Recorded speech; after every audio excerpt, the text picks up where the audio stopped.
Well, good morning, you beautiful people. Are you excited to play some PokeMMO today, dudes? How are we doing? What's up? Welcome to PokeMMO Stream Recap 389, your daily source of tips, tricks, information, communication, and discussion on what's happening inside the PokeMMO community, okay? Hopefully the mic is sounded okay today. I've had some fuzziness issues. The good news is I have my new mic and audio interface. All my audio engineers out there, I've been learning, okay? I'm trying my best. Over here on the right, the only problem is everything seems to work right. I think the mic is good. The audio interface is fantastic. I got a Scarlet Solo for those who know what that means. And then a Rode NT1 signature series for the microphone. I'm learning all this as I go. The only problem is my headphones. I use fucking $12 Skull Candy headphones. So my headphones, I didn't realize when you use an audio interface, it hijacks your sound card basically on your computer. So you need to plug your headphones also into the audio interface. I didn't realize that. And the audio interface, I believe, uses, someone could correct me in the comments, I don't know a lot about this, a TRS jack. It's a thicker jack. Is it a 1/4 inch jack versus a normal 3.5 millimeter headphone jack is 1/8 or something like that, right? So I bought a converter, and once that converter comes, once I can plug my headphones into my audio interface, then I can whip out the brand new microphone and hopefully up the quality. But anyways, sorry for the audio discussion. I think that's just where I'm at with that. That's the update for those who are wondering where the mic is at today. I don't have the new mic fully done, but honestly, it went a lot better than I expected. Whenever you upgrade equipment or do like that, you kind of expect a lot of problems. At least I do, and I think it's doing pretty well. All right, let's get into the actual tips, tricks, information. What's happening inside the PokeMMO community, Patrouski? Come on, quit yapping and get to it. Okay, calm down. My mistake. I'm sorry. Okay. First things first, we got our catch events as per usual. We got ourselves a Seeking and a Magikarp catch event coming up on the 19th of September. That is this Friday. That's, as you're watching the stream recap, tomorrow if you're watching the live stream, in 2 days. 2 p.m. ET, Fuchsia City in Kanto. You walk into a little house to the east of the PC, go to the backyard of that house, and then fish in the pond. I recommend old rodding, and you'll almost only encounter Magikarp, maybe a few Goldines there. An hour to catch Magikarps and Goldines. I would just ignore Seekings. They're just going to be harder catch rates. They're going to be harder to catch with no species bonus.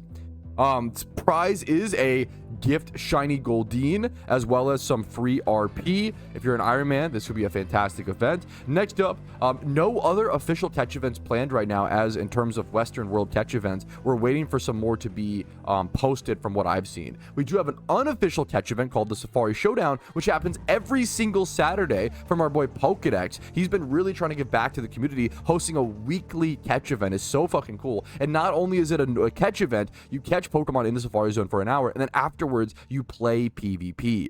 Afterwards, you use those Pokemon that you caught to play raw PvP. And if you're not a PvP player, I always say, if you're not a PvP player, don't be turned away from this, okay?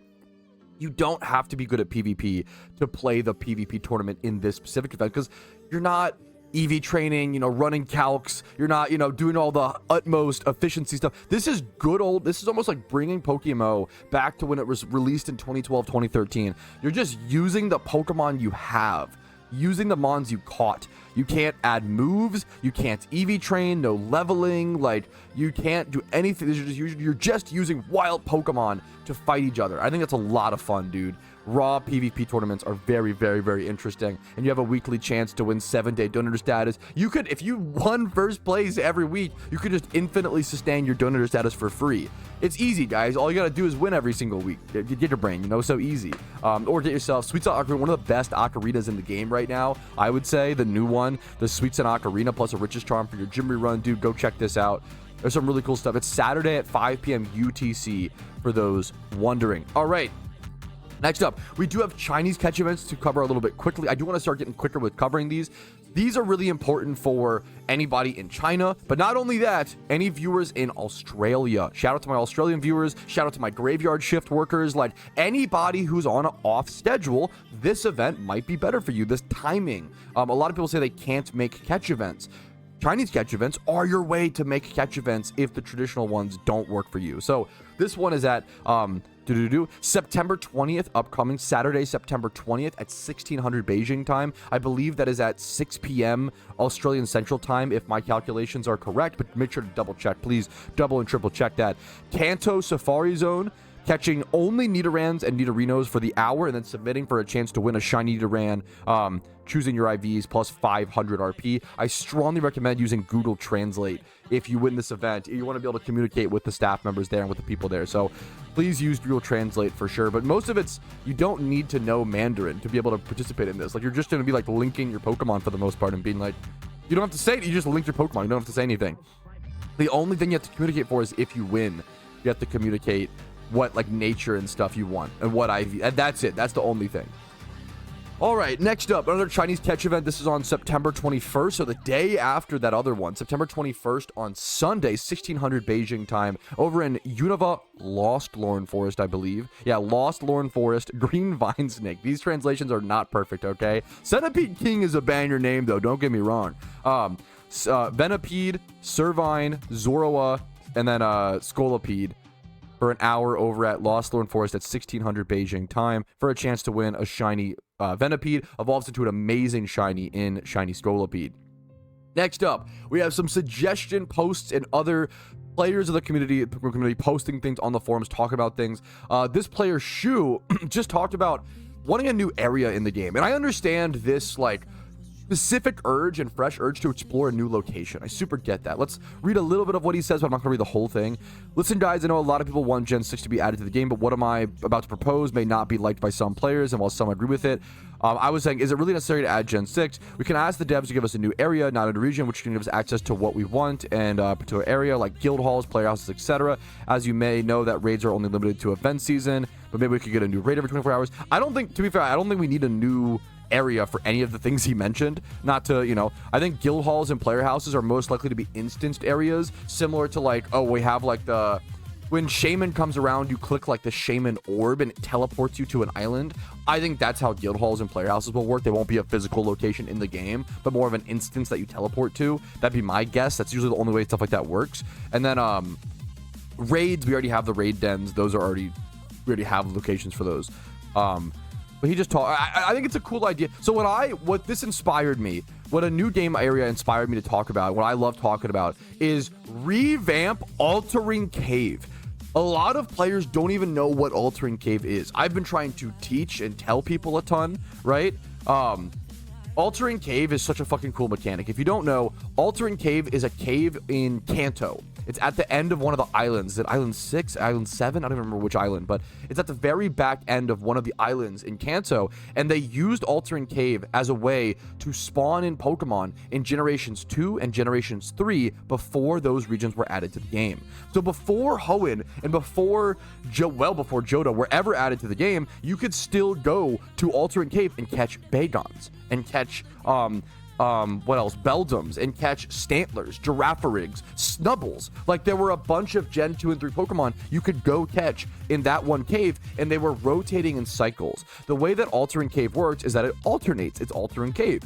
Every 6 hours, it changes its spawn, what Pokemon it spawns, which I think is one of the coolest, most engaging, interesting mechanics in PokeMMO, but it's not really utilized right now. Yeah, there's Flaffy there, there's Apom, Absol, I think Shuckle was there. There's tons of cool Pokemon that exist in Altering Cave. Every like couple cycles, there's a cycle that's 100% Zubat, which was always troll as fuck. Everybody would go and check to see if it was the Zubat cycle, is what they would call it. Because there's like, for like 6 hours, it's 100% Zubat spawn. You know, it was like pretty trolly, but Altering Cave could be a really interesting idea if they want to introduce Gen 6 Pokemon without having to balance the entire region, which is a lot of dev work and a lot of work. A lot of people don't realize that. If they want to add in Froakie into Altering Cave, you know, a fan favorite, I mean, Halucha would be my personal, Avalugg, you know, my personal requests. There's ways they can add Gen 6 Pokemon. They did it before. They've done this before where they've added future generations of Pokemon without having to necessarily add the region. You would have to supply your own ROM. We would have to implement the Gen 6 ROMs for sure, but you wouldn't have to have the region done to just be able to have access to the Pokemon. And I think that, or other mechanics from Gen 6 Plus, which I think is a really, really interesting option that not enough people are considering. We can add parts of Gen 6 without having the whole region fleshed out. All right. Anyways, that's what inspired me. Sorry to use your post to talk about something about my inspiration, but thank you for the post, Shu. Next up, Filthy McNasty has something to say. What does he have to say? I thought this was funny as fuck, and I hope he gets this to work, and I hope this is okay. PokeMMO on an exercise bike is the name of his post. He basically wants to sideload PokeMMO into a Peloton bike, which if he explains this, I don't know, not really, my wife is familiar, I'm not really familiar. A Peloton bike is essentially just a bike with a Android tablet on it. That's what I'm under. Like, also obviously I'm sure other mechanics I'm not as familiar, but I think this is really fun. I hope he can. I've seen people put Pokemon on all sorts of things. People love to put it on their Steam decks. I'm blanking on what else, but people love putting Pokemon on crazy devices, and I love seeing what different devices people can fit it onto. So I hope it's allowed. I can't imagine a problem, but we'll have to see. I think it'd be super fucking interesting. I hope he can get this to work, and I hope he can get back to me. If you get this to work, Filthy McNasty, get back to me. I think this would be so freaking cool. Anyways, the PokeMMO community is a little bored, okay? The PokeMMO community is waiting for updates, and they've been waiting very, very patiently. When that happens, we tend to get some nothing, let's say, very trolly forum posts. So right now, one of the most engaging forum posts, one of the most, like, things that people are actively commenting on, talking about, etc., is Furret a rat or not? This is the discussion that we are spending our time on this. 31 people have voted. There's tons of comments and likes. I voted that Furret's not a rat. I don't think Furret's a rat. I think Furret's more of a ferret. Pretty obviously, right? Is a ferret a rat? I don't think so personally. Maybe a gerbile of sorts, but no, dude. I don't think Furret's a rat. But there's like, there's just been a lot of nothing discussion surrounding it. That's PokeMMO. Next up, another post by Alice, who is using this time waiting for regions for very productive means. This is what we call Ragebait, okay? I know Alice at least well enough to know that this is some of the most obvious Ragebait I've ever seen in my community. You know, I'm a bit of a prone to taking the bait, some might say. Call me a little bit of a largemouth bass, but we're turning over a new leaf, okay? I will not be interacting with Ragebait. I will call it out.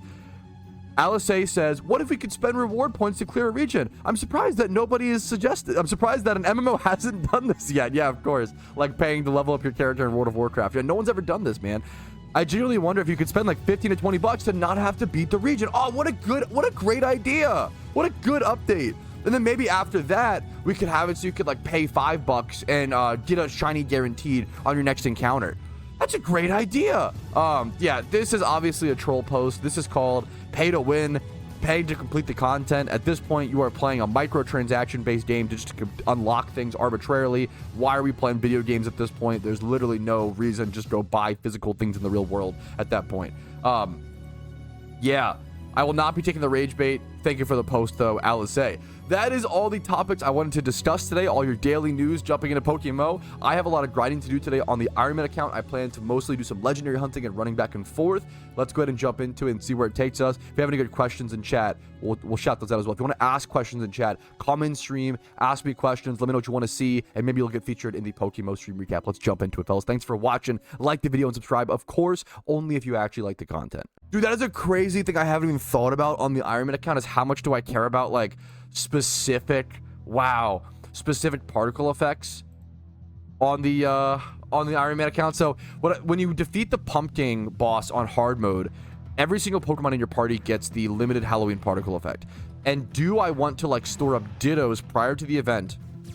This is also true for main accounts. If you're a main account, you might want to consider this. Do I want to, number one, store up Dittos, or even better, store up Alpha Dittos or Alpha Breeders prior to the event season so that you can put tons of particles on those mons? I'm gonna have to think about how much I want to do that on the Ironman, how much I care about that. Like, should I save up a box of Dittos prior to the event? Like, maybe. I probably should at least save 30, I think. I should at least get 30 Dittos and put them on so I can breed those with the rare species that I have in my boxes right now. That would actually be amazing. There's so much to consider with event season. Like, I've been preparing for event season nonstop for the past like 2.5 months. Haven't even sat down for a second to think about what you just mentioned, Zenarchy, in chat with the particle effects. So yeah, I'll have to figure out the plan for that for the Ironman account, and maybe even for the main account. If you're a main account player watching this, make sure to get your plan in order as well. Great question, and sorry for not explaining it in that recap. Someone said in the last recap you mentioned VGC over doubles. What is VGC compared to doubles or singles? Great question. VGC is a slightly different rule set compared to what we have in right now in doubles in PokeMMO. So the way that doubles works right now in PokeMMO, if you queue up for PvP doubles, you bring 6 Pokemon, and then it's 6v6. You queue up with 6 Pokemon, and then it's 6v6. The way that VGC works, and for those who don't know, VGC is the official PvP format of Pokemon. So like if you go watch like the Pokemon World Championships or any official Pokemon PvP, it's always going to be VGC. VGC is you bring 6 Pokemon, you get team preview, where you get to see your opponent's team and see what Pokemon they might have, what items. Sometimes it depends on whether you want items or so exposed, etc., etc. But you get team preview to decide, then make a strategy decision of what 4 Pokemon you want to bring. So doubles is 6v6. VGC is bring 6, pick 4, and then you bring 4 into the fight. VGC is generally considered to be a lot more skill based, a lot more strategy based, a lot faster as well. 6v6 doubles is pretty, like, even though it's faster than singles, it's still pretty like long and dirtily, versus like 4v4 is very fast paced, very fun to watch, very exciting. Every single turn matters that much more. Hopefully that's a great question. Great question. Xylos is spitting absolute facts. If you don't like stall, play doubles. It's unviable there. Yes, that is, like, if you really hate stall, that's one of the big reasons, in my opinion, why like official Pokemon made VGC the official format, because watching stall is horrible for like viewership and for, like, you know, championships.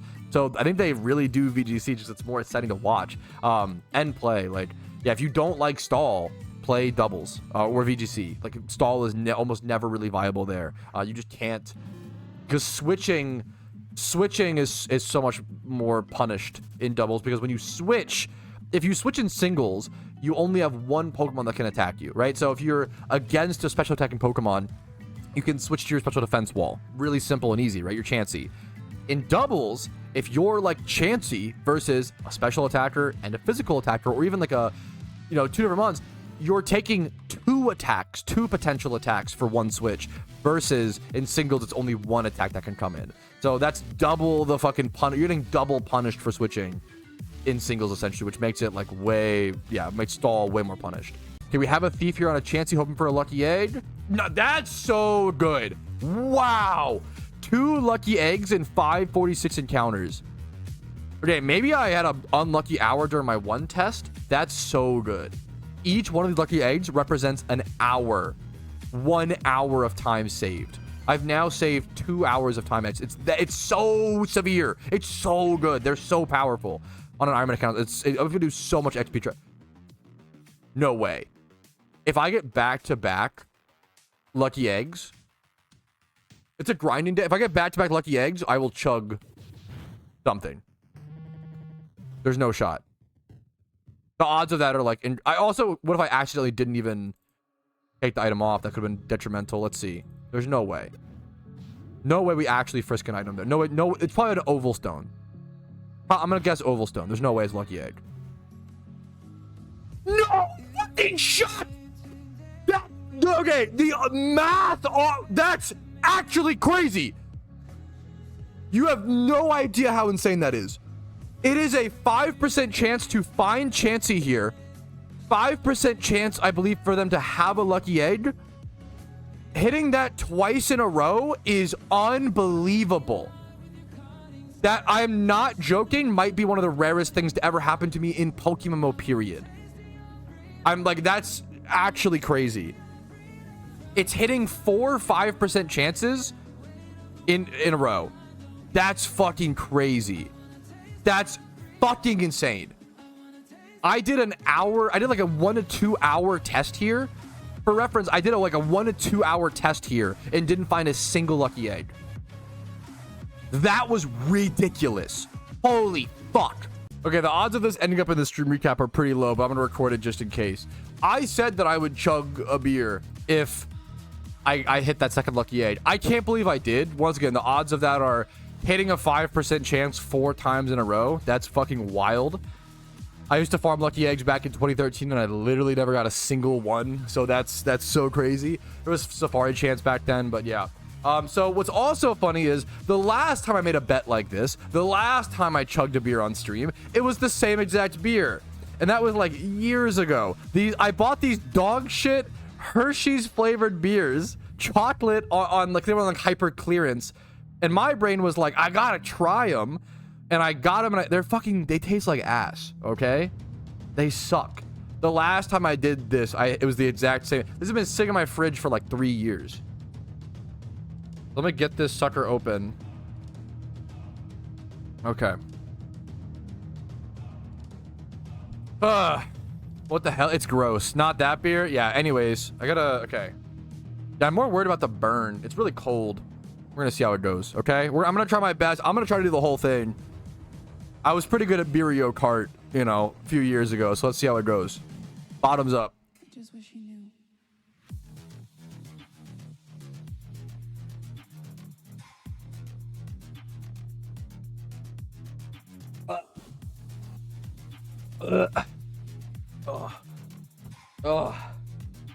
It's so bad.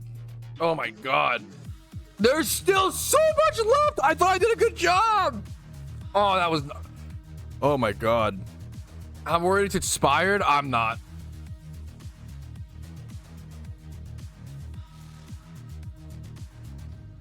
Oh, it's so bad. Oh my god. Okay, it's just foam at the bottom. We did it. There's a little bit. Oh my god. It's so just, ugh. It's so, I'm like crying. I'm tearing up a little bit. It's so gross. Do not buy those beers. Let this be a lesson. Let's get Raikou, fellas. Why not? Pat, if I buy Pokemon from the GTL to use in the Pumpking hard mode raid, yeah, that's a great question. I don't think there's any OT, someone could correct me if I'm wrong. I don't believe there are any OT restrictions for the Pumpking hard mode fight the same way there are for raids. Now, it's very possible they add that this year. It's always good to breed your own Pokemon when possible if you have the time, right? Like, during the event, you may not have the time. You may need to, like, buy Pokemon from the GTL that are already made, right? Prior to the event, I would try to breed whatever you can, but in previous years, historically, there has never been an OT requirement, from my understanding. Someone could correct me if I'm wrong, for the Pumpkin fight. I think it's only for raids. It's a great question. This is a really good, like, specific niche mechanical question. Someone said, should I use Repel and Lure at the same time? If you do, your Repel will just override your Lure.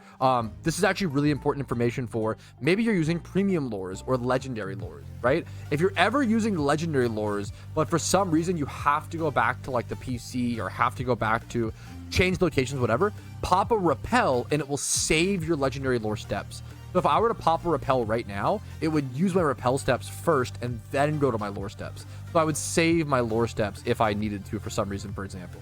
That really only, like, you don't really need to save expert lure steps. You only really need to save usually legendary lures or premium lures. Those are really expensive. So it's good to know. It's a great question. Dude, that's actually so funny. I was saying how much I'm so excited for event season in PokeMMO. Someone said, can't wait for the queue. Dude, on the Ironman account, I won't be able to dodge queue. That's really funny. For those who don't know, in PokeMMO during event season, the game is so popular, we do get login queues. Even like during certain alpha dittos, you'll like see login queues occasionally. But the game is so popular, we'll see login queues. On an Ironman account, so you can, for those who don't know, you can actually dodge login queues by having donor status. That is one of the benefits of paying for paying for benefits, blah, blah, blah, right? You can dodge login queues by paying for donor status. So if you're like a main account, I usually recommend like popping a 7-day or whatever, popping a donor status on like October 30th or in the middle of the day, October 31st, probably October 30th, something like that. Pop your donor status around that time. The first few hours of the event is your most important time to log in and make the most money. I remember like it was like 2 years ago on my main account, I made like 1 mil an hour during the first 3 hours of like one of the events. It was either Halloween, Christmas, whatever. But the first few hours are where you make your most money, and then it slowly declines over time. So having donor status is very important. On the Ironman account, I'm gonna be one of the plebeians, bro. I literally cannot, unless I win a catch event or some shit, but I literally don't have the RP to get donor status.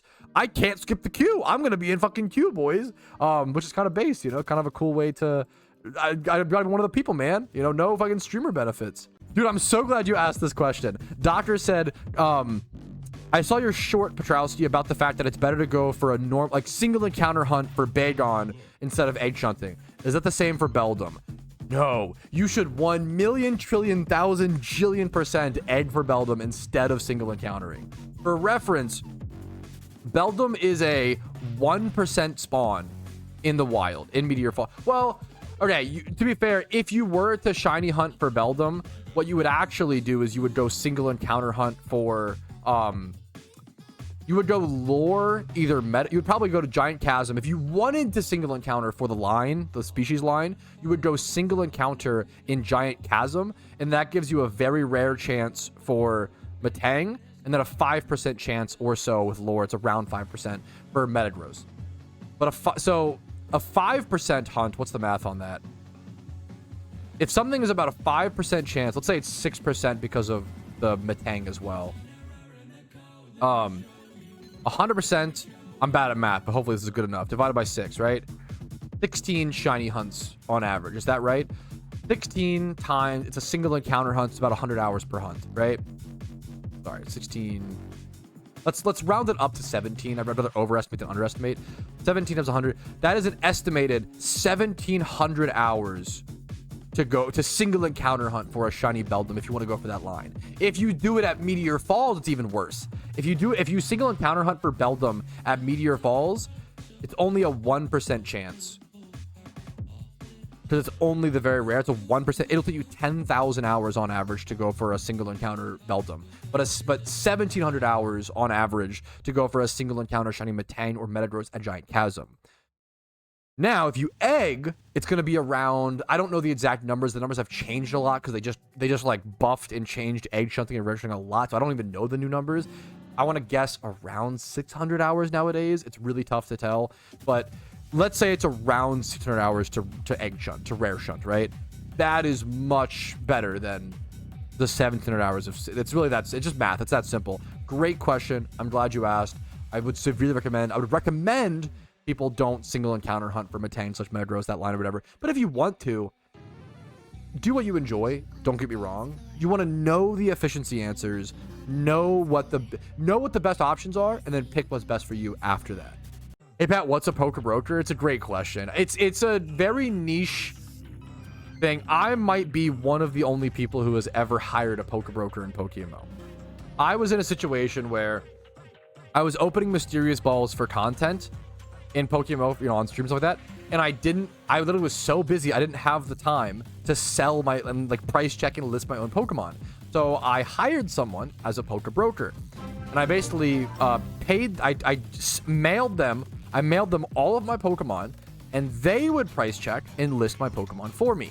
And then I told them, hey, keep 30% of the profits. Like account for all listing fees, and then after you subtract listing fees, please keep 30% of the profit. So I hired someone to list all my Pokemon for me, sell them for me, and then gave them 30% of the profits. That's what a PokeBroker is. I think most players aren't in a position to need to do that, because why would you, it's a very niche situation. Most people don't have to worry about it, but that is what a PokeBroker is. It's a very niche, once again. I think I might be one of the few people who've ever done it. But it was really helpful to me personally in that situation. All right, it is either your least favorite or most favorite part of the stream recap. Get ready, fellas. It is time for the MOVIETROUSKI Tates, where I discuss my opinions on movies, even though I know nothing about them. These are just my opinions, my feelings. I am not a movie expert. I am not a cinephile by any means. I also think that word is kind of, I would hate to be called that. I kind of cringe to me. But anyways, I like movies. I watch about a movie a day. I have been pulling back though. I've actually slowed down. I watched at least a movie a day for most of 2025, but I think I am finally kind of burning out a little bit on that many movies. So, which is just human. It's bound to happen. But what's some of the movies I've seen recently? I tried to watch, I'm gonna rewatch this and give it another shot. So if you see the Friday the 13th part 2 rating and you hate me for it, I'm so sorry. Give me a chance to explain, okay? I watched the first 50 minutes of this movie and nothing happened. It was the most boring 50 minutes I've ever seen in a movie. I watched the first Friday the 13th for the first time recently in theaters for a re-release, and it was not good for most of the movie. It was fine, but the end, I think the ending is really good. I think the ending of Friday the 13th, the first one, actually like propelled the movie to like a 4 out of 5 or an 8 out of 10 for me personally. Like, which is maybe like a 7. It's kind of high, honestly, an 8. Probably would downgrade that to like a 7 out of 10. This one, just nothing happened. And maybe it's similar to the first one where like you kind of just have to watch to the end and the ending makes it worth it. But it's not amazing. Friday the 13th Part 2, I give it a 1 out of 5 for now. I would like to go back and finish it. 80s movies just seem to be continuously not my jam as well. Next up, Dunkirk. I could talk about this movie for a really, really long time. I was really, really disappointed by Dunkirk. I really wanted to love this movie. I really like Christopher Nolan. I think the more I'm watching movies, the more I'm realizing I don't understand people who are obsessed with certain directors, because every director seems to be the most like hit or miss. Like, it's so hit or miss. Nolan has some of the best movies ever made. Interstellar probably being the best movie ever made. The Dark Knight being one of the tightest shot movies I've ever seen in my entire life. Batman Begins, really underrated. The Dark Knight Rises, not that. Like, you know, and then you get into like Nolan's, in my opinion, not great movies. Inception, I really did not enjoy as a personal preference. Dunkirk, really disappointing. Some of the worst audio mixing I've ever seen in a fucking movie. And Dark Knight Rises, I was not a fan of for a lot of reasons. I watched Dunkirk in theaters for a re-release. I love watching movies in theaters. And I think watching this movie in theaters was a detriment to the experience. You need subtitles on for this fucking movie because you cannot tell what the characters are saying. It's so bad. You can achieve, I understand the goal is to achieve the feeling of intensity in war. You can achieve the intensity of war without constant bombs blaring in the background. It's just hard to, you can't follow the story. This movie is exactly what I think of when I think of a overly cinematic, overly Hollywood war movie. I think Hollywood keeps trying to do cinematic yet realistic war movies, and I don't think you can do both of those at the same time. I think that is having your cake and eating it too, in my opinion. You can do high quality and realistic war movies. I think of Warfare. Warfare is one of the most underrated, one of my favorite, it might be my favorite new war movie, even surpassing Saving Private Ryan, dude, which is crazy. Watching Warfare in theaters is maybe my favorite theater experience ever. That movie blew me the fuck away. I was not expecting that much, and it was so amazing. Warfare is phenomenal. But I don't think you can do cinematic plus realistic because you can't get sucked into the story. The movie feels like it's a movie. It feels like you're watching a movie. It doesn't feel like you're like following soldiers, right? It feels like you're watching Hollywood actors trying to be soldiers the whole time. And that defeats the purpose of a realistic war movie. So I was really disappointed by Dunkirk. I really wanted it to be better. Yeah, I gave it a 3. It's still worth watching, don't get me wrong. I gave it a 3 out of 5 or a 6 out of 10. Next up is, dude, I was so happy for this. We watched Punch Drunk Love in theaters, and Punch Drunk Love punched some fucking inspiration back into me that I so desperately needed. Holy I was like losing hope. I was like disappointed. I watched The Master, who was the director of Punch Drunk Love, who also did his name is Paul Thomas Anderson. He also did, The Master. And I was so disappointed. I really did not enjoy The Master. I ended up giving The Master a 2 out of 5 or a 4 out of 10.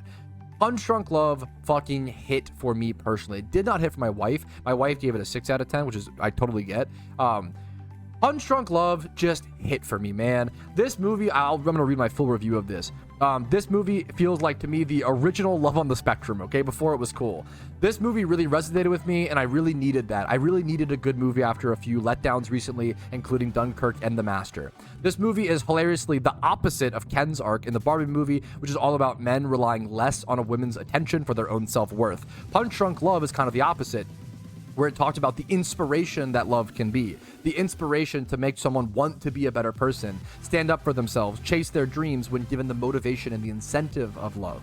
Both are beautiful sentiments for different people at different parts of their lives.